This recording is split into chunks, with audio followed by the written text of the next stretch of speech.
Salut! Dans cet exercice, on va voir comment déterminer la position relative de deux courbes. Alors pour rappel, quand on cherche à déterminer la position relative de deux courbes, en fait, ça veut dire qu'on cherche à savoir quelle courbe va être au-dessus de l'autre. Et donc la méthode pour déterminer la position relative de deux courbes de fonctions, donc f et g, c'est d'étudier le signe de la différence f de x moins g de x.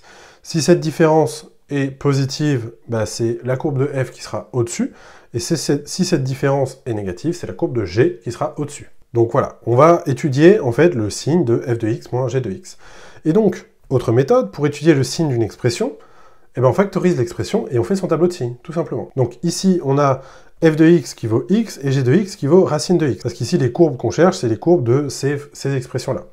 Donc voilà, on a f de x qui vaut x, g de x qui vaut racine de x. Donc en fait, on va faire f de x moins g de x. Donc ça nous fait x moins racine de x. Là, l'étape d'après, c'est de factoriser. Alors, il n'y a pas de facteur commun, sauf si on fait apparaître quelque chose. Donc là, il y a une astuce qu'il va falloir savoir faire, c'est d'écrire x comme racine de x fois racine de x.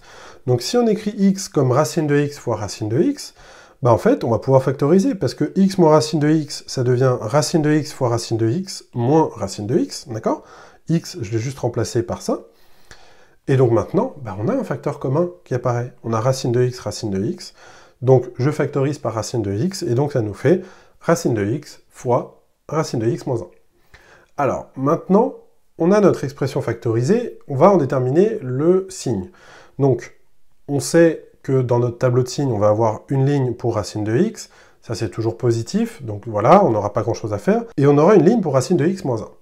Alors ça, racine de x moins 1, c'est pas une expression affine comme on a l'habitude de voir, donc là, on va essayer de déterminer son signe avant de le mettre dans notre tableau de signes.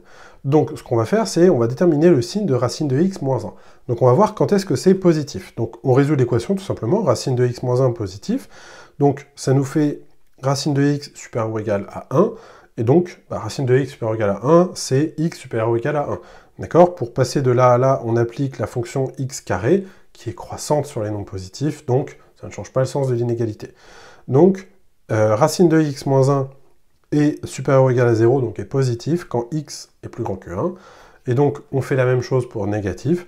C'est négatif, du coup, quand x est plus petit que 1. Bon, on a toutes les infos. On peut maintenant faire le tableau de signes de f de x moins g de x. Et donc, on a les bornes de l'ensemble de définition 0 plus l'infini, d'accord? Parce qu'on a de la racine de x, il y a la fonction g, c'est racine de x, donc c'est forcément défini sur les nombres positifs.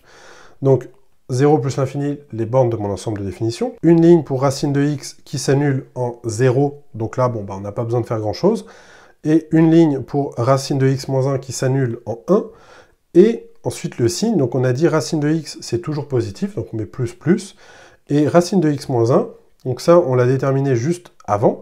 Donc ça va être négatif ici, quand x est plus petit que 1. Donc plus petit que 1, ça veut dire entre 0 et 1, on est négatif. Et quand x est plus grand que 1, on est positif. Donc quand x est plus grand que 1, on est positif. Et ensuite, la dernière ligne, c'est le produit des deux. On fait la règle des signes. Plus fois moins, ça fait moins. Et plus fois plus, ça fait plus. Donc on a maintenant le signe de f de x moins g de x. Et on se rappelle, quand f de x moins g de x est positif, c'est la courbe de f qui est au-dessus. Et quand f de x moins g de x est négatif, c'est la courbe de g qui est au-dessus. Donc on met ça en place. Donc ça veut dire, sur 0,1, C2 est au-dessus de C1, donc là c'est négatif, C2 c'était la courbe de G, donc vu que c'est négatif, c'est la courbe de G qui est au-dessus de la courbe de F, donc C2 est au-dessus de C1, et ici c'est positif, donc la courbe de F est au-dessus de la courbe de G, donc C2 est en dessous de C1.